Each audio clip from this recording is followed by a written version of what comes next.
On Saturday, April 2nd, the armed forces of Ukraine completely liberated Kyiv region from Russian invaders, Deputy Defense Minister of Ukraine Anna Maliar has said. Irpin, Bucha, Hostomel and the entire Kyiv region have been liberated from the enemy, she said on Facebook on Saturday evening. The armed forces of Ukraine destroyed one of the enemy columns that entered the occupied territory of Ukraine from Kursk region of Russia last night, advisor to the head of the President's Office of Ukraine Oleksiy Arestovich has said.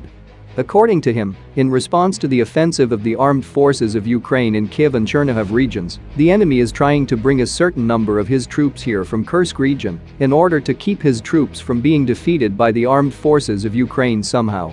These troops do not pose a direct threat to either the city of Sumy, or the city of Chornobayivka, or the city of Kyiv, or other cities in these three regions.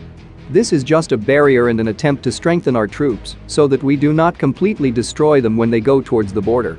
But one of these columns, which entered here at night, was dealt a very powerful blow tonight, Arestovich said at a briefing on Saturday, comparing this rout with what had previously happened in Chornobayivka village of Kherson region.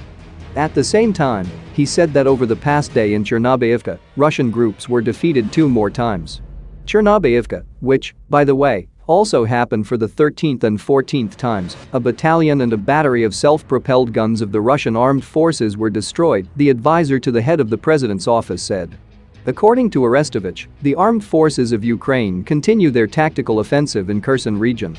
In the east of Ukraine, the invaders continue to try to encircle the grouping of the Ukrainian army from Izium to the south and from Volnovakha to the north, but, according to the advisor to the head of the president's office, the front is holding.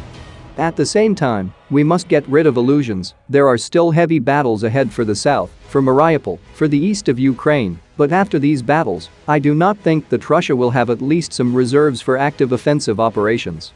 I believe in the armed forces, I believe in victory, I believe in our people, I think that we will recapture Mariupol, and the east of Ukraine, and the south.